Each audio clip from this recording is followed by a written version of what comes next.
At last, the soldier arrived at the palace and was taken to the Ogiso.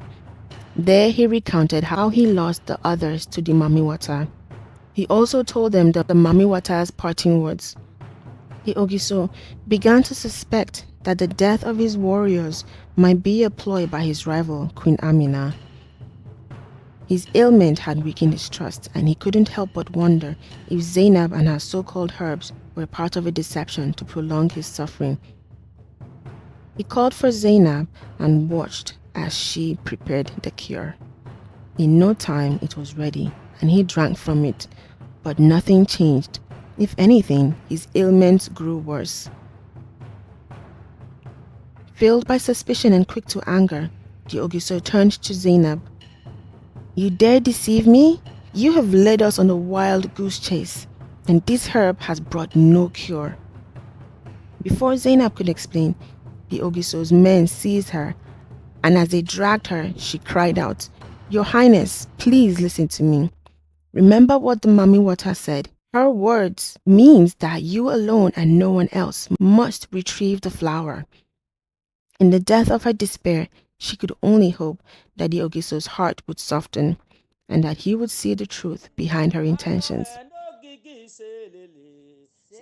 After pondering on her words, the Ogiso decided to set out alone to retrieve the flower. The Ogiso set forth on the dangerous journey to the Ovia River. And it wasn't long before he reached the heart of the river. There, he came face to face with the Mamiwata. Her beauty and commanding presence struck awe in all who beheld her. The river's currents danced with life, mirroring her emotions. As the Ogiso stood before her, his heart pounded with both fear and determination. He knew he had to defeat her to retrieve the herb that could heal him. His hand gripped the hilt of his machete, and his body was tense with anticipation. Yet, before the fight could begin, a strange calmness washed over the Ogiso. He stared into the eyes of the Mamiwata, and in that moment, he saw more than an opponent. He saw a fellow creature of this vast universe, who wasn't just a guardian of the river, but a being deeply connected to the water and all that dwelled in it. He could sense her pain and the burden of her duty. In that instant, the Ogiso lowered his machete, a gesture of peace and respect. The Mamiwata regarded him with curiosity and amusement. She had encountered countless warriors who sought to conquer her, but none had ever shown such restraint and empathy. With a gentle voice, the Ogiso spoke from the depths of his heart. "I come not as an adversary, but as one seeking healing. I recognize the sacredness of this river and the spirits that guard it. I ask for your guidance, not your defeat." A change came over the Mamiwata. Her fierce demeanor softened, and a spark of curious admiration flickered in her eyes. Finally, she spoke. "Blessed is Igodomigodo under your rule. The herb you seek lies deep within the river's heart. Retrieve it, but know that the herb's powers are working only for the choosing heart that braves the quest." The Ogiso nodded his head in thanks and retrieved the flower. Finally, when he returned to the palace, he returned not merely as a conqueror of the herb, but as a transformed being. In the palace, Zainab set to work. Infused with the power of her ancestors, and with skilled hands moving with precision, she brewed the herb and retrieved the healing power within its petals and roots. When she was done, she offered it to the Ogiso. As soon as the ruler of Igodomigodo had consumed the potion, a sense of calm washed over him, and he drifted into a deep slumber. In his unconscious state, his spirit embarked on a profound journey, guided by the ethereal forces of the universe. The sky god found himself in the realm of his ancestors, surrounded by echoes of their wisdom and legacy. In the realm, the Ogiso confronted his past actions, the consequences of his greed, and the pain he had caused, not just his people. His heart grew heavy with remorse, and he yearned for redemption.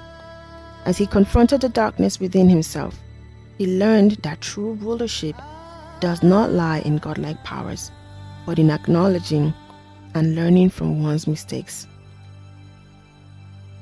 Back in the real world, it had been 3 days since the Ogiso had taken his cure, and the palace guards, fearing he was dead, had seized Zainab and dragged her to the Uzama nobles. The Uzama nobles were part of the Ogiso's council and played an important role in the political and economic affairs of the kingdom. With swift actions, they sentenced Zainab to be executed. Meanwhile, in his chambers, with his spirit cleansed and purified, shedding the arrogance that once clouded his judgment, the Ogiso's eyes fluttered open. He was back in his palace chamber, feeling more alive than ever before. But his newfound clarity was swiftly replaced by alarm as he learned of the palace guards' actions. The realization that they believed him dead and were about to execute Zainab sent a jolt of horror through his being. Acting with urgency, he rushed to the courtyard where the crowd had gathered to witness the cruel spectacle. With a commanding presence, he ordered the guards to halt, their hands frozen in shock, to see that their Ogiso was still alive. And in a voice filled with authority, the Ogiso condemned the injustice and demanded Zainab's release, sparing her from the cruel fate that awaited her. The crowd murmured in agreement, and many bowed their heads in shame at the sight of their ruler's displeasure. As he stood before her, the death of Zainab's sacrifice became clear to him. He saw the bravery and kindness that propelled her to guide him towards his cure, despite her own imprisonment and fear. In a moment of vulnerability, he asked her for a hand in marriage. Zainab agreed. It was a good union, not just for the kingdoms of Igodomigodo and Zazo, but also for her and the Ogiso. In Zazo, the news of Zainab's marriage to the skygod reached Queen Amina's ears. The warrior queen was a mixture of emotions. Her love for her daughter battled with her sense of duty as the queen of Zazo. She decided to save Zainab from what she perceived as a forced marriage. With the troops prepared for war, they rode out, ready to battle the wicked Ogiso of Igodomigodo and reclaim their princess. Back in Igodomigodo, the Ogiso was told that Queen Amina was coming with her army, and he knew what he had to do. Quickly, he gathered 77 of his bravest warriors, along with shield bearers and war beasts. And at the break of dawn, they set out to meet the Queen of Zazo. Several days later, the two rivals finally met at the river Niger. On the north side of the Expanse River, Queen Amina's army stood aligned, shields raised and spears at the ready, watching as the Ogiso and his troops approached. After a lengthy silence, the Ogiso came forward. Queen Amina, you are a formidable opponent, and your daughter is as graceful as she is kind. She noticed I was suffering from an unknown ailment, and though she was a captive, she healed me. I am so grateful to the ancestors for bringing her to me. Please accept these gifts as a symbol of our union, and let there be an alliance of our two kingdoms, so we may each live in peace. Then